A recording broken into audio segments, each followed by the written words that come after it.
हमारे खेत में जानवर घुस गए, तुम्हारी फसल को खा रहे हैं जानवर, जाके देखो। अच्छा ये बताओ अखिलेश, जानवर फसल को नहीं खाएंगे तो कौन खाएगा? अरे जानवर का काम ही होता है फसल को खाना। जाओ अपना काम करो, जाकर अपनी फसल की रखवाली करो। यहाँ पर आ गए, आराम से मैं खाट पर लेटा आराम कर रहा था और योगी जी की कहानी सुन रहा था। अरे जाओ अखिलेश अपना काम करो जाकर। अच्छा खासा मैं राहुल को कहानी सुना रहा हूँ, यहाँ पर आ गए तुम। अरे पूरे 50 बीघा की जमीन है राहुल की, एक आध बीघा अगर जानवर खा भी जाएंगे तो क्या हो जाएगा? तुम अपनी 2 बीघा की जमीन देखो जाकर, तुम्हारी जमीन को जानवर ना खा जाएं। वैसे राहुल कहाँ पर थे कहानी में अपना? अरे योगी जी वहां तक तुमने कहानी सुना दी थी कि मगरमच्छ ने बंदर से दोस्ती कर ली। योगी जी मुझे तुम्हारी कहानी समझ में नहीं आ रही है, बंदर मगरमच्छ से दोस्ती कैसे कर सकता है? अरे राहुल हो सकता है, कहानी में कुछ भी हो सकता है। अरे मोदी जी आ गए, मोदी जी बताओ कहानी में कुछ भी नहीं हो सकता। अरे योगी जी कौन सी कहानी सुना रहे हो आज राहुल को तुम? क्या खाट पे बैठने की इजाजत है, हम भी बैठ जाएं? अरे कैसी बात करते हो मोदी जी, आप ही की तो खाट है, बैठो आराम से।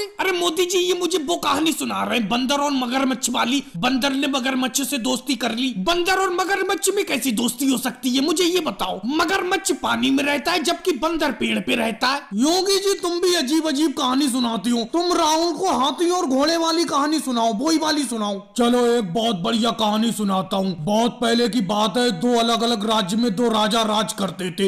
एक राजा के पास हाथी थे और एक राजा के पास घोड़े ही घोड़े थे। भाई योगी जी क्या 2 ही राजा थे? तीसरा भी तो कोई राजा होगा, उसके पास क्या पता ऊंट ही ऊंट हो। अरे मोदी जी तुम तो राहुल से ज्यादा बीच में बोलते हो, कम से कम कहानी को तो पूरा होने दो। मैं तो कह रहा हूँ आज भी राजाओं का राज चलता होता, उससे राहुल तुम्हें क्या फायदा होता? अरे सारे के सारे जानवर उन्हीं के पास रहते, हाथी घोड़े ऊंट, तो हमारी फसल खाने वाला कोई नहीं होता। अरे राहुल गाँव की जिंदगी बहुत बढ़िया है जहाँ पे तुम रह रहे हो। कहाँ राजा महाराजाओं के राज की बात कर रहे हो? अपने गांव से ज्यादा सुकून कहीं नहीं है। भाई लोगों वीडियो को लाइक करो, चैनल को सब्सक्राइब